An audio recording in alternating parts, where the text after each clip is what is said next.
Olá, ouvintes, eu sou Andréa Dipp e começa agora mais um Pauta Pública. Mas na verdade não é só mais um episódio. Hoje é um programa especial por 2 motivos.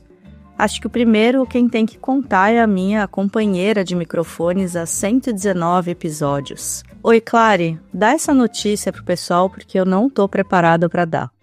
Oi, Dipp, oi, ouvintes. Pois é, gente, o episódio de hoje começa num outro tom, na verdade, de despedida. Hoje eu tô me despedindo aqui dos microfones do Pauta Pública, onde eu estreiei no comecinho de 2022, na nossa segunda temporada do programa. E nossa, de lá pra cá foi tanta coisa. Uma temporada de conversas que nos ajudam a reimaginar o Brasil, conversas que não podemos mais adiar, várias entrevistas muito marcantes pra mim e também muitos comentários de vocês, ouvintes, que eu tenho aqui quentinho no coração. Eu tô saindo do Pauta Pública porque eu vim fazer um mestrado fora do país e aí preciso me dedicar aqui pros estudos, pro documentário que eu quero desenvolver. Mas olha só, queria muito agradecer pela escuta e companhia de todos vocês e dizer que sigo por aqui. Assim como quando eu entrei foi o Thiago Domenici que passou a bola para mim, agora eu vou passar a bola aqui da locução para Cláudia Jardim, que na temporada do ano que vem vai apresentar o Pauta Pública do lado da Andréa Dipp. Então o Pauta com certeza continua em boas mãos. Mas, gente, o segundo motivo pelo qual esse episódio é especial e tem um tom diferente é porque ele é o nosso programa número 150. Então é realmente um duplo marco na história desse podcast. Bora então tocar esse programa especial que também fecha a nossa temporada de 2024? Bora, Dipp! Fazer o quê, né, Clary? Os ouvintes, assim como a gente, vão ficar tristes e com saudades, com certeza. Mas logo menos a gente vai ouvir mais da Clary por aí. Tem sido um enorme prazer dividir os microfones com você esse tempo todo, minha amiga. E agora, bora pros trabalhos. Pois é, bora pros trabalhos, porque trabalho é justamente o tema que a gente escolheu para fechar a temporada de 2024 do Pauta. Um tema perfeitamente adequado aqui para as conversas que não podemos mais adiar. Ao longo dos últimos anos, as formas e relações de trabalho foram mudando de maneira muito rápida, em vários setores se transformando em relações mais precarizadas e instáveis. A gente tem a uberização, a gente tem a pejotização, a terceirização, a quarteirização, menos direitos, menos estabilidade, menos coletividade, mais individualidade, condições menos dignas. Um trabalho que parece que só aumenta e não garante melhorias de vida ou possibilidades de avanço social como antigamente. Pessoas demitidas por algoritmos, professores demitidos via pop-up no computador, entregadores se acidentando e até morrendo enquanto fazem entregas. E no meio disso tudo, a exaustiva e super comum escala 6x1. 6 dias de trabalho para um descanso. Um absurdo que foi normalizado e que inviabiliza que as pessoas que fazem essa escala consigam cuidar de outras coisas, tipo da vida. Vale dizer que a escala 6x1 no comércio geralmente cai em dias de semana e, a depender do emprego, a folga ainda é escalonada, ou seja, cai em dias diferentes da semana, tornando impossível qualquer tipo de programação. E vida além do trabalho é justamente o nome do movimento que colocou essa prática em xeque, liderado pelo vereador Rick Azevedo. Hoje, ao lado da deputada Erika Hilton, o Rick está à frente dessa luta pelo fim da escala 6x1 no Congresso, uma pauta tão importante para a sociedade que pode ser a primeira grande movimentação da esquerda com apelo à população em anos. Nessa época de fim de ano, de fechamento, reflexão e perspectivas para o ano seguinte, a gente quer trazer reflexões sobre o que está por trás da precarização do trabalho e também dos movimentos que estão se erguendo contra isso. E aí a gente tem o prazer enorme de receber aqui no Pauta Pública o professor Ricardo Antunes. Ricardo é professor titular de Sociologia do Trabalho no Instituto de Filosofia e Ciências Humanas da Unicamp, Universidade Estadual de Campinas. É também autor de vários livros, entre eles o Uberização, Trabalho Digital e Indústria 4.0. O Ricardo Antunes escreveu tanta coisa que a gente vai deixar aqui na descrição do episódio as credenciais dele, que já tá a postos aqui. Mas antes, um recado. Gente, agora a gente vai pausar aqui no Pauta os episódios inéditos para esse fim de ano. Mas o feed não vai parar. Assim como a gente fez nos outros anos, durante o recesso, o Pauta vai trazer episódios especiais que compilam algumas das mais importantes conversas que tivemos ao longo do ano. Então segue aí onde você estiver nos ouvindo e continua recomendando o programa, porque tem coisa fina vindo por aí. Vamos aproveitar o clima de Natal e nos dar de presente 5 estrelas no Spotify ou na Apple, que isso ajuda muito na visibilidade. Mas dados os recados, vamos para essa conversa importantíssima. Ricardo Antunes, um prazer te ter aqui no Pauta Pública. Muito obrigado por aceitar nosso convite. Obrigado, agradeço a você, a todos e todas que fazem esse programa. É um prazer. Final de ano de muito trabalho, mas que sobrevivemos. Então, professor, para começar a falar desse final de ano de muito trabalho, queria focar na mobilização pelo fim da escala 6x1, que vem aí movimentando esses últimos meses do ano. Essa pauta propõe uma mudança estrutural no regime de trabalho e nas condições de vida dos trabalhadores, na medida em que vem acompanhada da defesa de uma escala 4x3, né? 4 dias de trabalho, 3 dias de descanso. Eu queria ouvir do senhor, do ponto de vista do trabalhador, qual que é a dimensão dessas mudanças reivindicadas? O que mudaria na estrutura com o fim de uma escala 6x1? É uma questão vital, tá certo? O que é uma questão vital? Uma questão vital significa dizer que se trata de algo que diz respeito à nossa vida, à nossa cotidianeidade. Vou dar alguns exemplos. A produtividade capitalista aumentou no último século ilimitadamente. Karl Polanyi usou no meados do século passado, muito antes do que nós estamos vendo, inteligência artificial, algoritmos, ele falou em moinho satânico. É uma máquina que não para de funcionar. Pois muito bem, nós estamos vendo hoje que a produtividade aumentou imensamente e, paralelamente a isso, tá certo? Aumentou a tecnologia imensamente, nós não falávamos de inteligência artificial há 100 anos atrás, e a jornada de trabalho também, em muitos casos, vem aumentando, o que é uma aberração, porque o avanço tecnológico, para as empresas, o objetivo central nós sabemos, eles dizem que é outro, mas o objetivo central para as empresas do avanço tecnológico é ganhar mais, produzir, ter mais produtividade. Só que para a classe trabalhadora, o avanço tecnológico deve ter pelo menos alguma vantagem.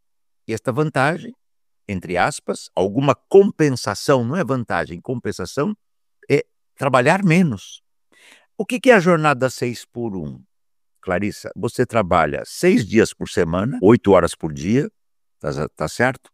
E 5 dias por semana, por 8 horas por dia, e mais um dia da semana você tem que completar a jornada de trabalho, que no Brasil, por lei, é 44 horas, então você trabalha de segunda a sexta, 8 horas, no sábado, o dia pode variar, no sábado ou no domingo, é o que for, tá certo? Você trabalha 4 horas para completar 44, muitas vezes no comércio, nos serviços, é mais do que 44 horas, e você folga um dia. Quando você olha, por exemplo, o cenário europeu, norte-americano, nós já temos há muito tempo lutas e reivindicações e batalhas para reduzir a jornada de trabalho. Aliás, esta é histórica. Eu digo, já temos há muito tempo no período recente. Eu lembro quando eu estava trabalhando na Universidade de Sussex, da Inglaterra, na década de 90, a França estava discutindo a redução da sua jornada de trabalho. Isso há 25 anos atrás. Mas no início do século 18, 19, com a Revolução Industrial, a jornada de trabalho de homens, crianças e mulheres, às vezes chegava a 14, 16, às vezes até mais horas por dia. Então, esta questão, ela é uma resposta. Se a tecnologia enriqueceu as classes proprietárias porque aumentou a sua produtividade, ela não beneficiou. Ao contrário, nós temos doenças tecnológicas que são de outro tipo. É muito fácil olhar hoje em escala mundial e também brasileira os adoecimentos mentais, porque hoje nem sempre é aquele acidente brutal do corte de uma mão. Ele existe ainda, é trágico, que existe trabalho escravo contemporâneo, mas digamos assim, isto está num nível muito menor do que há um século atrás. Mas você tem assédio, depressão, tá certo? Burnout. O que é o burnout? É uma doença que decorre do excesso de trabalho. E o que é o burnout? A luz apaga, paf! Deu um tilt, apagou. Então, esta é uma bandeira tanto brasileira quanto internacional. É uma bandeira da classe trabalhadora. Aí alguém pode perguntar, mas por que ela não tem sido levantada antes? Aí tem um segundo ponto importante, Clarissa. Se nós estamos num país que tem a nossa informalidade é próxima de 40%.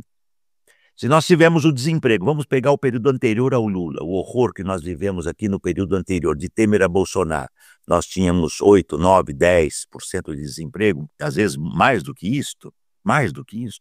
Evidentemente que antes de eu lutar pela redução da jornada de trabalho, eu vou lutar por ter emprego. Se eu não tenho nenhum, eu aceito até a informalidade. Se eu já tenho a informalidade, eu vou procurar um emprego com direitos, para poder, num momento de pandemia, veja o que aconteceu na informalidade com a classe trabalhadora na pandemia. Ela foi a que mais morreu. Quanto mais próximo das periferias, das áreas da informalidade, maior foi o índice de morte. Mulheres, negros, negras, trabalhadores pobres da periferia. Então, a bandeira da jornada de trabalho ela é muito importante porque ela toca neste tema. Tá bem, vocês aumentaram muito a produtividade e nós estamos trabalhando mais tempo, estamos trabalhando, isso é uma outra coisa que eu não falei ainda. A tecnologia, ela aumenta a produtividade porque ela intensifica o ritmo de trabalho da classe trabalhadora. A máquina me dá o ritmo, não sou eu que digo o ritmo da máquina, é a máquina que me faz trabalhar no ritmo dela, então os adoecimentos são maiores. É, portanto, uma bandeira vital. No caso brasileiro, para cumprir a jornada de trabalho de 44 horas, que é a jornada legal pela Constituição de 88, que muitas vezes,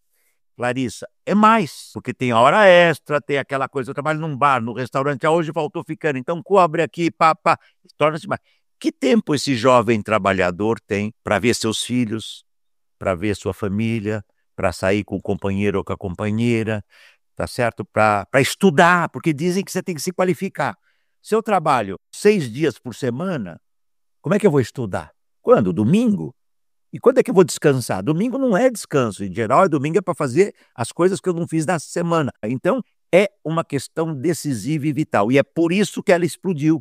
E ela hoje já chegou a 100 milhões, acho que as adesões no país, porque ela toca o cotidiano do jornalista, do professor, da professora, tá certo? Do metalúrgico, da metalúrgica, do trabalho uberizado. E nós vamos falar disso depois, vive uma tragédia hoje, porque a jornada do trabalho uberizado é 7x0. Ele trabalha 7 dias por semana e 0 dia de descanso. É mais brutal.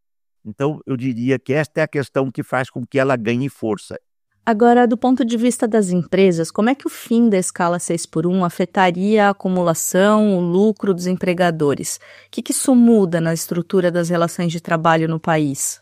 As empresas, elas vão dizer que o que eu estou falando não é verdade, mas eu estudo a classe trabalhadora há 50 anos. Só 50 anos que eu estudo. Eu comecei a estudar a classe trabalhadora em 1974, 75. As empresas elas dizem que elas estão felizes porque elas estão empregando. Mas quando elas podem, elas desempregam. Basta ter uma crise, elas desempregam. Basta ter uma legislação do trabalho que é precarizante, elas apoiam. Então, as empresas vão dizer que eles vão perder e vão desempregar. Como diziam os capitalistas ingleses do século XVIII. Se a gente não empregar a classe trabalhadora 18 horas por dia, incluindo mulheres e crianças, nós vamos perder e vocês vão ser demitidos. A luta ocorreu, as batalhas fizeram, a classe trabalhadora foi reduzida de 18 para 16, 14, até chegar à jornada de 8 horas. Então as empresas, elas, se pudesse brincar com uma palavra conhecida, elas só pensam naquilo. O quê? O lucro. E elas vão dizer que vão perder e vão demitir. Mas como elas têm tecnologia, hoje você tem, com inteligência artificial, com o mundo algoritmo, você tem condições de tornar o trabalho mais produtivo e, ao mesmo tempo, mais digno no que diz respeito à jornada de trabalho. O que é a jornada 4.3? É você trabalhar 4 dias por semana, de segunda a quinta, e descansar 3 dias. Aí eu posso estudar, aí eu posso ver meu filho, minha filha, meus netos crescerem. Eu, homem, eu, mulher, posso viver com um companheiro ou com a companheira, com o mínimo de dignidade que a classe trabalhadora não tem. Então, o 4.3, mutatis mutandis, ou seja, guardadas as diferenças, é o mesmo que você mudar a jornada de trabalho de 14 horas por dia do século XIX para 8 horas por dia. Tem uma questão também muito importante, que é a seguinte: a sociedade contemporânea, especialmente a sociedade capitalista que nós vivemos, o controle do tempo é crucial. Quem controla o tempo de quem? As empresas querem ter e usufruir o máximo do tempo de trabalho dos trabalhadores e das trabalhadoras. Do outro lado, a classe trabalhadora, ela só pode lutar pelo controle do seu tempo na medida em que consegue reduzi-lo para que eu possa ter. É muito bom este movimento, né? Uma vida além do trabalho. Professor, eu queria pedir para o senhor ajudar a gente a visualizar aqui uma radiografia do mundo do trabalho no Brasil hoje. Agora, com o desemprego super baixo, as empresas falando que os trabalhadores estão mais exigentes, estão dizendo que é um desafio contratar. Que características pesam sobre a maioria das relações e contratos de trabalho? Veja bem, a primeira coisa que é muito importante é que o nosso desemprego é muito alto. Ele é baixo comparado ao que nós tivemos recentemente. Final do governo Dilma, Temer, ele foi num crescendo, ele foi explosivo. Num país que você tem 220 milhões de pessoas, você tem uma população ativa que passa da casa, ou seja, apta para o trabalho, passa da casa dos 6 milhões, você tem 15% de desempregados, 12%, é uma explosão. São milhões de trabalhadores e trabalhadoras desempregados. Eu, por exemplo, recuso essa ideia, é pleno emprego. Tem 3,5% de desemprego, é pleno emprego. Por favor, enquanto você tiver um trabalhador ou uma trabalhadora desempregada, vamos ao limite. Você não tem pleno emprego. O pleno emprego é uma impossibilidade hoje no capitalismo. Agora, eu entendi o que você falou. Claro, nós temos um desemprego hoje menor do que tínhamos há 2 anos atrás, há 4 anos atrás, etc.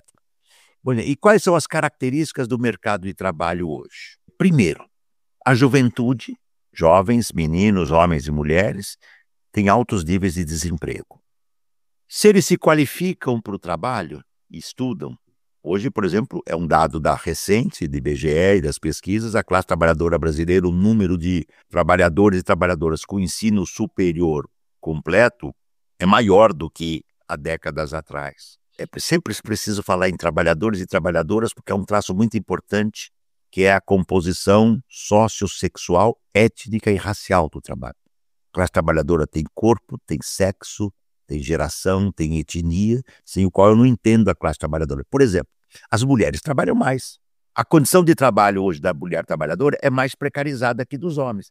O que tipifica isso exemplarmente? O trabalho doméstico, que é uma herança da escravidão.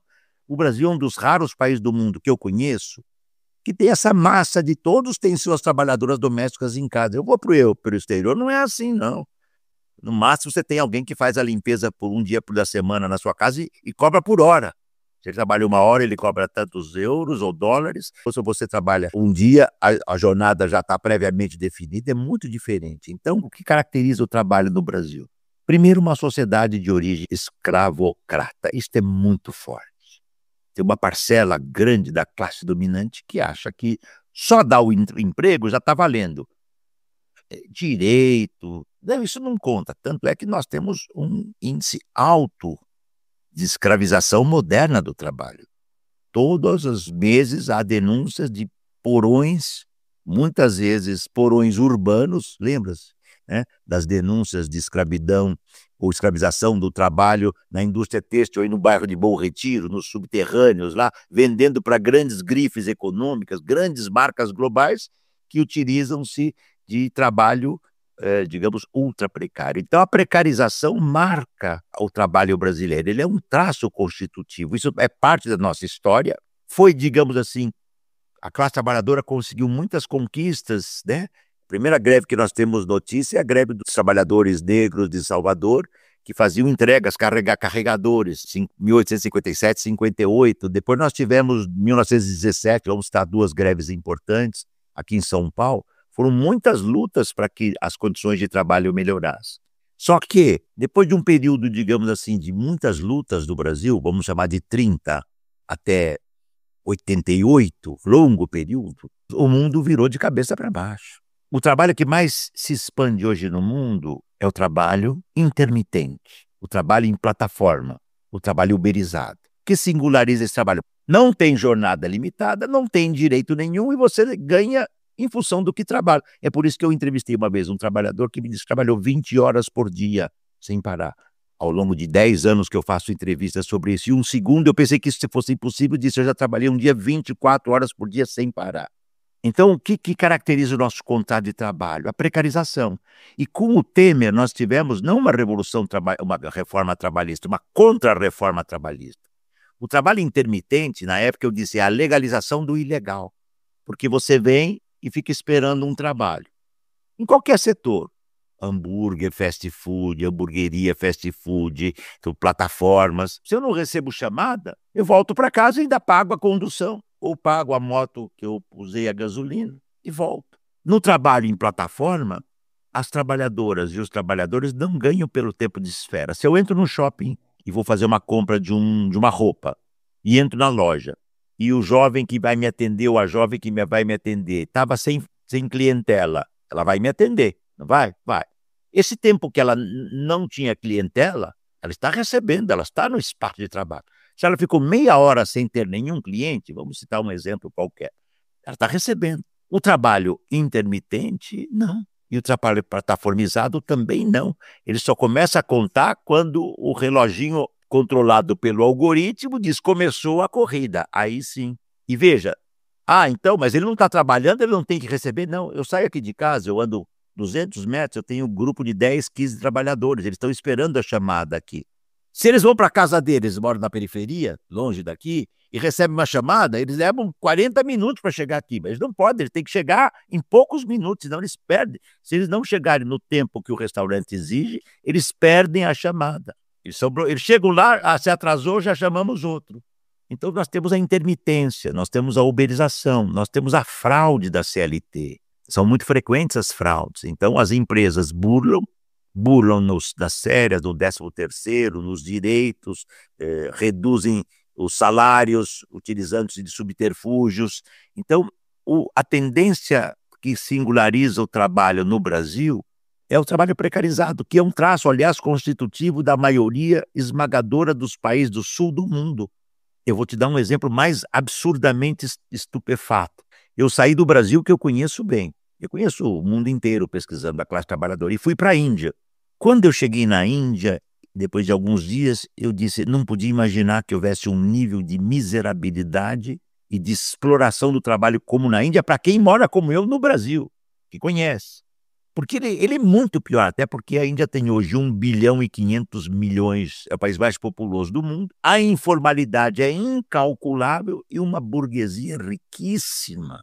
Muito parecida nesse sentido com o Brasil, com a diferença que é um país, se nós somos um país continental, eles são um país ainda mais potente, tá certo? Nesse sentido, porque eles têm um avanço da indústria digital acentuada, indústria farmacêutica acentuada, então uma burguesia riquíssima. E você tem situações, eu conheço bastante o México, você tem um nível de precarização que singulariza os países do sul do mundo, mas não só o sul do mundo. Eu fui durante 10 anos professor da Universidade de Ca' Foscari, em Veneza, num curso de mestrado chamado Master sul Lavoro e Migrazione, mestrado sobre trabalho e imigração.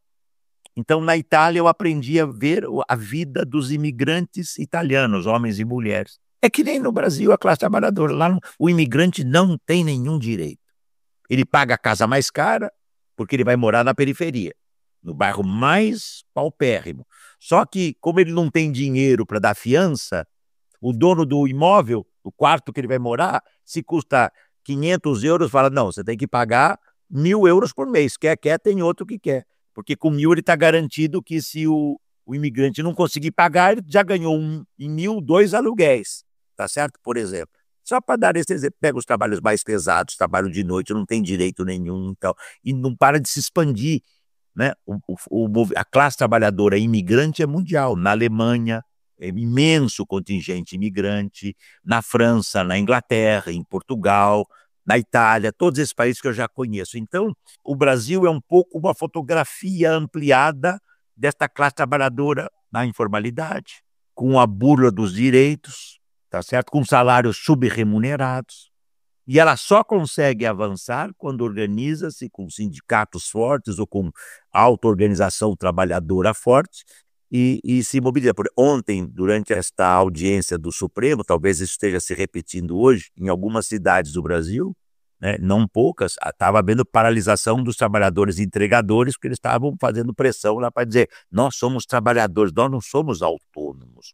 Essa ideia que nós somos hoje autônomos e empreendedores é um embuste.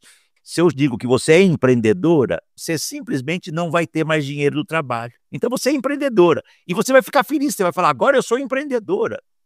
E ainda eu te faço comprar o carro, a bicicleta, a moto, o celular, a bag, o uniforme, você se endivida e não sai mais dessa condição de um trabalhador ou de uma trabalhadora assalariada endividada, que é considerada pelas empresas de modo fraudulento como autônoma, empreendedora, para não te pagar direitos trabalhistas. Sem falar que elas também não pagam tributos, quer dizer, uma Cinti. E estão entre as maiores empresas do mundo. Professor, o senhor fala de precarização e eu queria continuar um pouco nesse assunto, porque por mais que a gente considere já normalizado no Brasil, por exemplo, a terceirização das atividades fins, as coisas mudaram, né? O senhor mencionou ali em 2017 a reforma trabalhista do Temer e teve também a lei da terceirização. Eu queria ficar um pouquinho mais nesse assunto e te perguntar que evidências a gente tem de que a situação se precarizou a partir dessas mudanças. Há evidências nesse sentido? Quais são elas? Por que as empresas terceirizam? Elas têm um discurso delas. Eu não sou sociólogo de empresa, eu sou sociólogo do trabalho. Por que as empresas terceirizam? Primeiro, elas pagam menos à classe trabalhadora na medida em que elas têm uma empresa terceira com a qual eles vão estabelecer um contrato. Ela vai contratar a classe trabalhadora para a empresa A. A empresa A busca uma empresa terceira de subcontratação, ela vai contratar de todo tipo, de arquitetos, advogados, até trabalhadoras domésticas, por exemplo, ou de limpeza.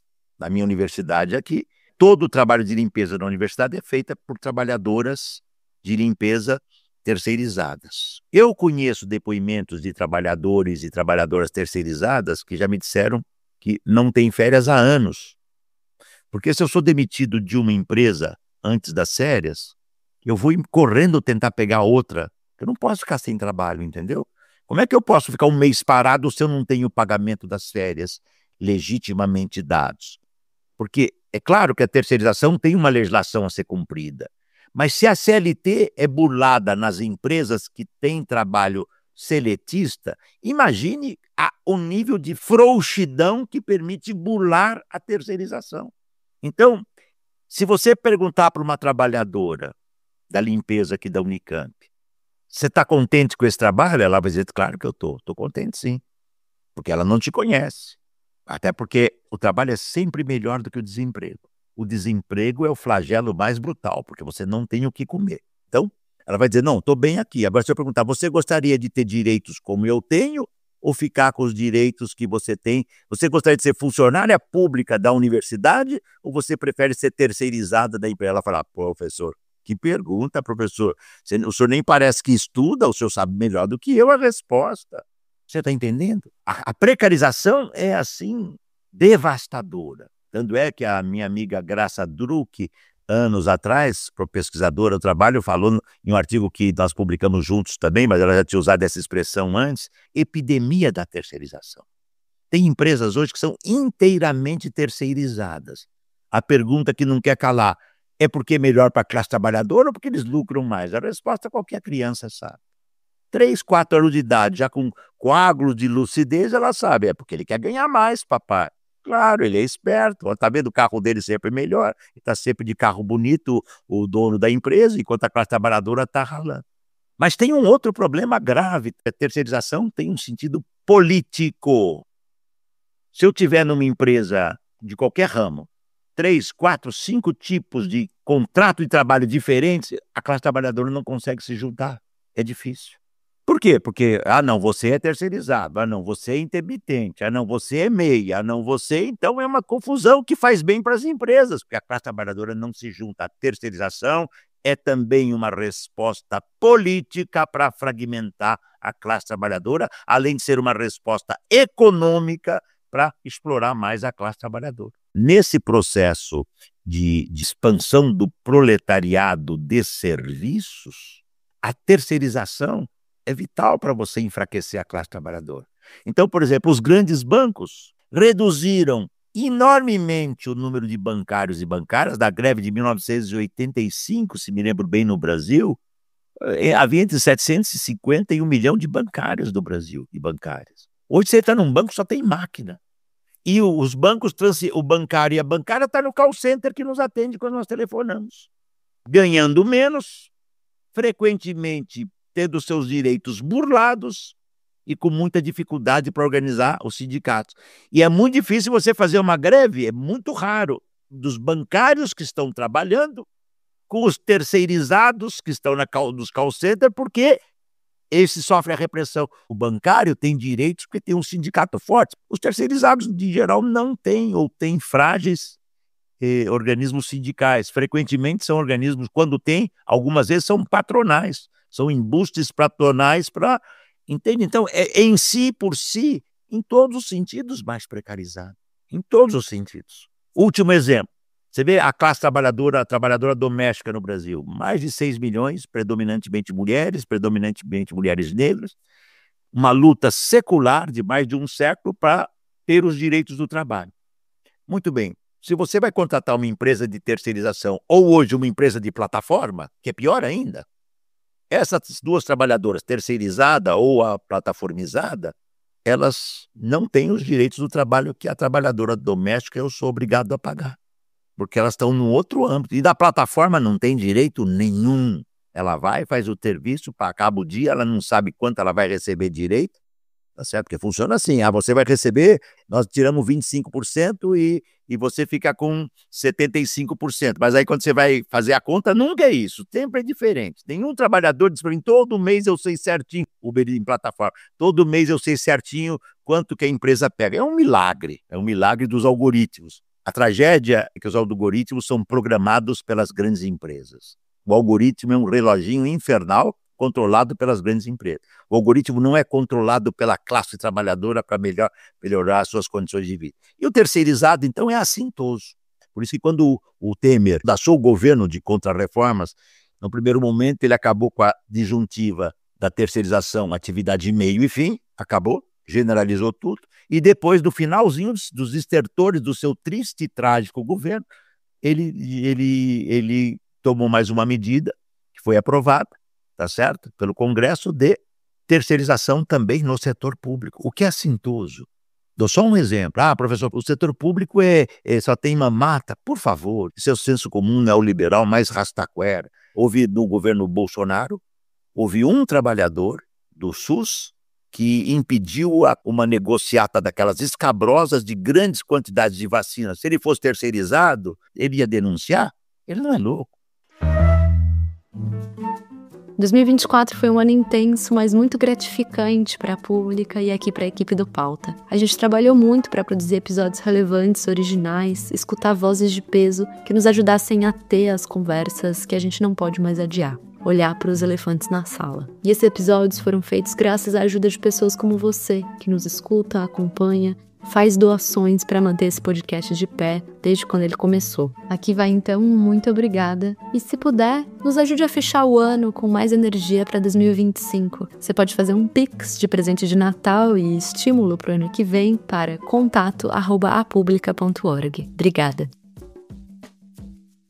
Professor, eu queria justamente falar mais sobre o seu livro, que foi lançado em 2018 com o título O Privilégio da Servidão. O que o senhor quis dizer com isso? Pode explicar para quem nos escuta o que é exatamente esse novo proletariado de serviços digitais? E de que maneira esse tipo de esquema de trabalho conforma hoje a nossa sociedade? Quando eu terminei O Privilégio da Servidão, em finalzinho de 2017, eu estava inclusive trabalhando na Universidade de Cafosca, eu estava um período como professor visitante, então eu tinha que dar aulas e estava terminando o livro, eu tinha o texto pronto e não tinha o título. E eu li, o título não vinha, eu tinha uns 10 títulos na minha cabeça, mas nenhum eu gostava. E eu estava lendo Albert Camus, aquele livro O Primeiro Homem, eu gosto muito de ler literatura. Aliás, a literatura, além de ser espetacular, ler boa literatura, ela ajuda a entender o mundo, né? Tem coisas que nós não sabemos explicar e a literatura nos ajuda. Eu estava lendo lá e, de repente, o Camus diz assim, no livro O Primeiro Homem, o imigrante argelino, né? Não é exatamente isso, era essa a ideia, o trabalhador da Argélia, tá certo? Que imigra e tal, o trabalhador lá, ele só tem férias quando se acidenta, só consegue descansar quando passa mal, ele só vai ter um momento de regozijo quando está desempregado. E aí ele diz, mais ou menos assim, é o privilégio da servidão. Aí eu falei, achei o livro. O que é o novo proletariado de serviços hoje? O novo proletariado de serviços da era digital. Primeiro, todos nós trabalhamos com uma máquina digital. Seja um celular, seja esse computador que nós estamos falando, não dá mais. Se eu chamar o eletricista aqui, ele vai depender do celular para vir aqui. Senão ele não vem. Se eu ligar para a casa dele, não atende mais telefone. Ninguém mais tem telefone fixo. para dar um exemplo elementar. 2, neste cenário, onde muitos de nós, trabalhadores e trabalhadoras, não temos mais direitos, porque somos, aspas, autônomos e empreendedores. É mentira. Trabalho autônomo é outra coisa. Eu trabalho quando eu quero, eu cobro quanto eu quero, eu recebo como eu quero, e eu não sou obrigado a... mas na Uber também é assim. É mentira. Se eu recusar 5 chamadas na 99 hoje, eu trabalho uberizado, vale para Uber, 99, Glovo, Deliveroo, Olhando o Mundo. Se eu recusar 5 na 99 hoje, eu levo 5 dias de bloqueio. Então eu não posso recusar. É mentira. Tá certo? Eu tenho um cálculo na Uber que diz que eu estou próximo de ser um mau trabalhador. Eu sou avaliado. Se eu sou avaliado negativamente, eu posso ser sumariamente bloqueado. Então não tem autonomia nenhuma. E empreendedorismo é outra coisa. Empreendedor é uma figura que tem 1 milhão, 2 milhões, 5 milhões, trabalhei a vida inteira, ganhei bem, era gerente, tá? Hoje eu tenho 5 milhões. Eu gosto de cozinhar comida francesa. Então eu quero montar um restaurante francês de luxo. Então eu jogo lá 2 milhões, faço um belo restaurante francês, vou ganhar muito dinheiro, porque vou me tornar um dos melhores da minha região, do meu estado, do meu país, tá certo? E vou ganhar muito dinheiro. Isso é um empreendedor. O Schumpeter falava que a classe empreendedora é a classe burguesa, ela tem dinheiro e ela investe. Trabalhador que está na informalidade, que compra um carro sem ter dinheiro para dar entrada, que compra uma moto ou aluga porque não tem dinheiro sequer para comprar uma bicicleta, que compra a duras penas e pagando a prestação no celular, que até a bag tem que pagar, ele não é empreendedor, é um vilipêndio, isso é adulterar. Pobre do Aurélio Buarque de Holanda, velho dicionário que está aqui no meu livro.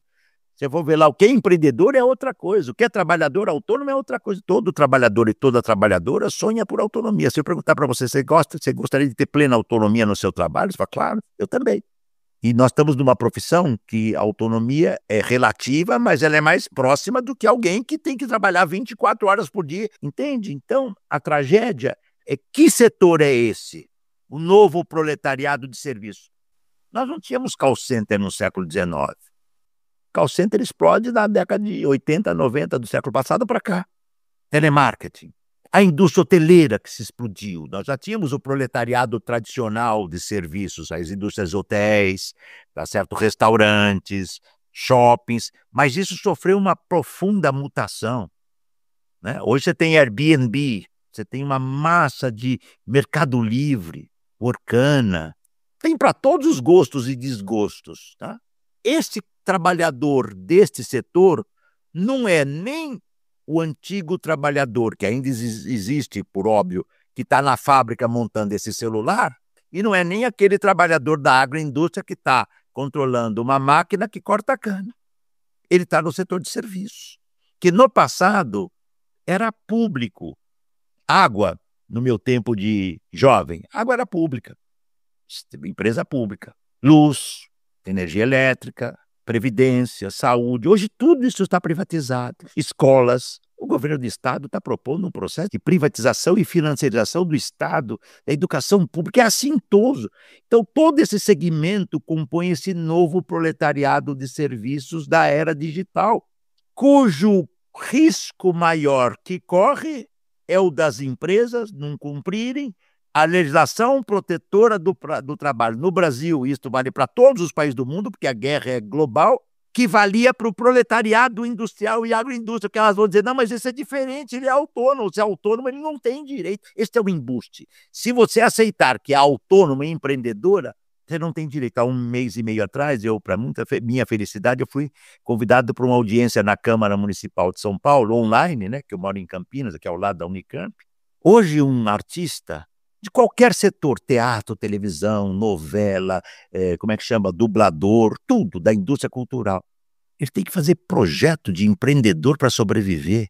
Ele não tem mais contrato de trabalho, é vergonhoso. O que é o freela fixo no jornalismo? É o freelance que virou fixo. É uma aberração terminológica do léxico que os trabalhadores jornalistas, as jornalistas e os jornalistas criaram. Eu sou freela que virei fixo. O que é isso? Eu posso dizer o que é isso. Você parece que é freelance Mas como você só trabalha como freelancer, você não tem direito aos direitos, você não recebe os direitos do trabalho. É simples assim. Isto está esparramado. Professores hoje têm empresas, faculdades privadas, podia comparar com fábricas de salsicha, mas de salsicha de má qualidade, tá certo? Elas podem ter. Outro dia saiu notícia em São Paulo que uma aula de um professor dado online por gravação, o professor tinha morrido e a aula dele continuava sendo reproduzida, porque eu dou uma aula, milhares podem ouvir. Então não preciso mais contratar professor.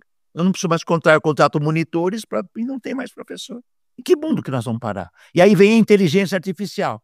O que diz o site da OpenAI? Existem 2 tipos de inteligência artificial, a forte e a fraca. A fraca significa o seguinte: a inteligência artificial é feita para aprender toda a sensibilidade e inteligência humana e fazer atividades humanas, digamos assim, de uma forma ainda não absoluta. Por isso, inteligência artificial fraca. Se eu tenho que ir para São Paulo, como terei que ir quinta-feira, para um lugar que eu não conheço, eu vou ligar aqui o Waze e uma inteligência artificial, um algoritmo, vai me levar para o lugar, porque eu não lembro como é que eu entro naquele lugar em São Paulo. Nossa vida é programada hoje por inteligência artificial, até nas coisas cotidianas. Só que a OpenAI dizia isso há um ano atrás, que tem a inteligência artificial forte, que é aquela que é capaz de fazer tudo. E ela dizia, um ano atrás, eu cito no meu livro Icebergs, a Deriva, o trabalho nas plataformas digitais, o primeiro capítulo, o que nós temos, digamos assim, neste caso, nesta modalidade? Todos os trabalhadores e trabalhadoras que são contratados, tá certo? Eles estão fora da legislação protetora do trabalho. Estão excluídos. Então você teria uma explosão do novo proletariado de serviços da era digital. E se você for olhar todas essas empresas, 99, Cabify, Glovo, Deliveroo, iFood, Airbnb, Mercado Livre, Workana, Amazon Mechanical Turk, todas elas têm essa massa de entregadores que não têm direitos. E não são só entregadores. Hoje você contrata pela Amazon Mechanical Turk tradutores, arquitetos, na Workana também, projetos. Você acerta um projeto com alguém que faz para você, essa pessoa não tem mais direitos. Então você criou um novo proletariado de serviços que é diferente do proletariado industrial, porque nos serviços, muitas vezes, você não precisa ter necessariamente um galpão e um espaço fechado. Então você tem, né, uma situação onde você cria uma realidade nova, que é o proletariado de serviços, só que você não tem mais o mundo industrial, mas você tem uma indústria de serviços. Eu, por exemplo, nos meus estudos, todos os meus livros, eu nunca falei que nós estamos numa sociedade pós-industrial. Considero um erro isso. Porque nós temos a indústria de transformação, a indústria mineral, a indústria na agricultura, que é a agroindústria, e nós agora adentramos na indústria de serviços. A Amazon é um armazém monumental, imenso, no mundo, esparramado no mundo. Alabama, Estados Unidos, você vai para outros países, você tem aqui no Brasil, você tem tantas outras partes do mundo. É claro que é um trabalho não de transformação, mas é uma prestação de serviços que foi privatizado, mercadorizado, gera lucro e frequentemente mais-valia. Este é o novo proletariado de serviços que mais se expande no mundo. O trabalho que mais se expande no mundo hoje é o novo proletariado de serviços. E por que o privilégio da servidão? Para fechar, aquele que conseguiu um trabalho, teve o privilégio de se tornar um servo. É uma provocação. O dominante no proletariado de serviço é o trabalho baixo e precarizado e digitalizado, algoritmizado, etc. E agora, para fechar, aquela pergunta sempre difícil, né? Tem caminho para sair disso? Tem como ter vida além do privilégio da servidão em um mundo do trabalho cada vez mais controlado? Tem, claro que tem. Senão, eu te digo francamente, apesar da simpatia dessa nossa conversa, eu não estaria trabalhando. E eu também faço isso. Eu tenho, nesse Icebergs, a Deriva, eu desenvolvo 3 teses e uma hipótese. Esse novo proletariado de serviços, você teve, por exemplo, em 2021, na Amazon, uma primeira tentativa de criação de um sindicato em Alabama. A empresa conseguiu impedir por subterfúgios, porque por lei os sindicatos podem ser criados. Mas em 2022 eles criaram na grande Nova York, o primeiro União dos Trabalhadores da Amazon. Nós estamos tendo greves da Starbucks nos Estados Unidos, que também vale tudo. É esse novo precariado de serviços nos Estados Unidos. Esse precariado de serviços é global, entendeu? Não é só brasileiro, é global. 2019 é um primeiro encontro mundial de trabalhadores da Uber criando um sindicato. 1º de julho de 2020, o que nós tivemos? O break dos apps. O break dos apps entrará para a história da classe trabalhadora brasileira. Eu sei do que eu estou falando, porque eu estudo isso há 50 anos, como a primeira greve dos trabalhadores uberizados no Brasil, que parou várias capitais exigindo melhores condições de trabalho. Foi nesse contexto que nasceu, por exemplo, a Aliança Nacional dos Entregadores de Aplicativo. Aliança, como eles chamam. É a primeira entidade que se propõe a representar mais amplamente os trabalhadores de aplicativo. É um aumento espetacular, porque o proletariado na Inglaterra, ele não se organizou no primeiro dia, foram anos para fazer uma greve. Antes de fazer greve, houve na Inglaterra o chamado ludismo. O que era o ludismo? Entrava uma máquina, demitia 100, entrava uma outra máquina na semana seguinte, o mês seguinte demitia mais 200, outra máquina demitia, na quarta ele falava, vamos quebrar essa máquina, e passaram a quebrar as máquinas. O seu líder, Ned Ludd, foi morto em praça pública para mostrar que a classe trabalhadora tem que saber que o lugar dela é ficar quietinha. Mas ela não é assim, não. Ela criou o movimento cartista, a Carta do Povo, na década de 40 na Inglaterra. Ela criou sindicatos, partidos. Ela fez a luta histórica do proletariado norte-americano pelas 8 horas de trabalho. E o novo proletariado de serviço, eu tenho estudado bastante isso. Uma tese que eu cito no Privilégio da Servidão e nesse Icebergs à Deriva, é uma nova morfologia do trabalho. É uma classe trabalhadora com tendências que são constantes e outras completamente novas. Ela gera também novas lutas sociais. Quem viver, verá. Professor, muito obrigada por falar com a gente hoje. Foi um prazer te ouvir falar desse assunto que é tão importante para a gente e também para todo mundo que está escutando. Um abraço a vocês, tá ótimo. Este podcast é uma parceria da Agência Pública com a Rádio Guarda-Chuva. Jornalismo para quem gosta de ouvir. Chegou a hora da gente recomendar um programa da Rádio Guarda-Chuva para você emendar na sua playlist depois do Pauta.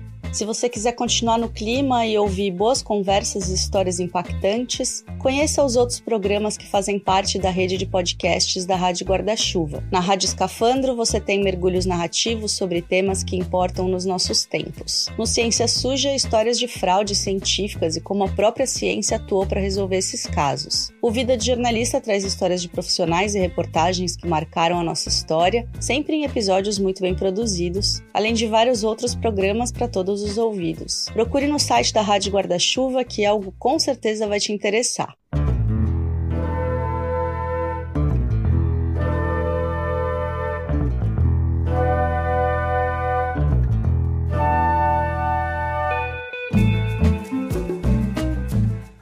E chegamos ao fim de mais uma temporada do Pauta Pública. Muito obrigada a você que ficou com a gente até aqui. Eu me despeço de vocês, gente, agora real e oficial, mas o Pauta, que foi apresentado por mim, Clarissa Levi, seguirá em 2025 sendo apresentado pela Andréa Dipp ao lado da Cláudia Jardim. Nessa temporada de 2024, eu e a Dipp cuidamos da pauta e da entrevista do programa. A produção foi do Ricardo Terto e da Estela Diogo. O Terto é também quem editou e roteirizou todos os programas. A arte e identidade visual foram feitas pela Tainá Gonçalves.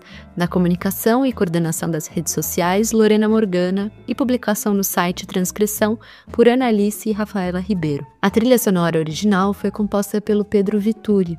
A coordenação da produção e edição de podcasts da Pública é da Cláudia Jardim. Pauta Pública é uma produção original da Agência Pública de Jornalismo Investigativo. A gente se vê e se ouve por aí, gente. Semana que vem começam os episódios especiais do Pauta de fim de ano e o programa volta em janeiro de 2025 com episódios inéditos. Um beijo, gente. Até! Um beijo, Clary, um beijo, ouvintes. Vamos que vamos. Em 2025 eu tô de volta e o Pauta também, trazendo ainda mais novidades. Bom fim de ano para vocês, fiquem bem e até a próxima temporada.